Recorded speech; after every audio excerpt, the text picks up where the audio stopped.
Hello बच्चों, यहाँ प्रश्न है त्रिभुजों की भुजाएं नीचे दी गई है। निर्धारित कीजिए कि त्रिभुज समकोण त्रिभुज है। इस स्थिति में कर्ण की लंबाई भी लिखिए। तो यहाँ से 3 सेंटीमीटर है, 8 सेंटीमीटर है और 6 सेंटीमीटर। तो हमें देखना है कि ये जो भुजाएं दी है वो एक समकोण त्रिभुज की भुजाएं हैं कि नहीं।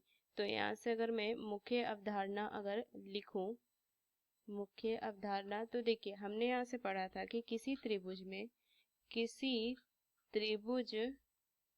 में यदि एक भुजा का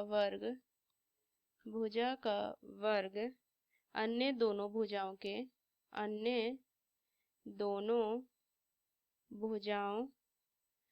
के वर्गों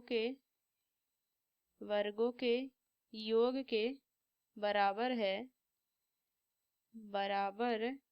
हो, तो पहली भुजा के सामने वाला कोण 90 डिग्री होता है, समकोण होता है। तो ये चीज हमें ध्यान में रखनी है। तो सबसे पहले अगर मैं देखूं, 3 भुजाएं दी हैं, 3 सेंटीमीटर, 8 सेंटीमीटर और 6 सेंटीमीटर। तो मैं ए बी जो है वो 3 सेंटीमीटर है, बीसी मान लीजिए 8 सेंटीमीटर है और एसी मान लीजिए 6 सेंटीमीटर है। तो अगर मैं ए बी का ज्ञात करूं तो ये ए बी का वर्ग तो कितना हो जाएगा, 3 का वर्ग 9। फिर यहाँ से अगर मैं 9 सेंटीमीटर बीसी का वर्ग ज्ञात करूं तो 8 का वर्ग बराबर 64 सेंटीमीटर।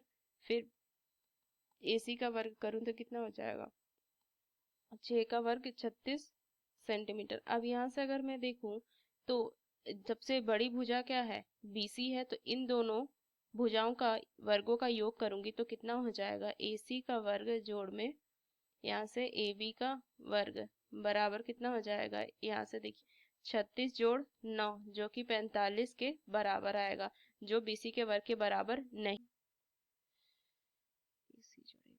तो यहाँ से क्या लिखेंगे, एसी का वर्ग जोड़ में ए बी का जो वर्ग है वो बीसी के वर्ग के बराबर नहीं है। तो अतः यहाँ से कह सकते हैं त्रिभुज ए बी सी एक समकोण त्रिभुज नहीं है, समकोण त्रिभुज नहीं है। और ये हमें निर्धारित करना था कि जो भुजाएं दी थी वो समकोण त्रिभुज की भुजाएं हैं कि नहीं। तो इस मुख्य अवधारणा का प्रयोग करके हमने इस प्रश्न को हल किया। आशा करते हैं प्रश्न आपको समझ में आया। धन्यवाद।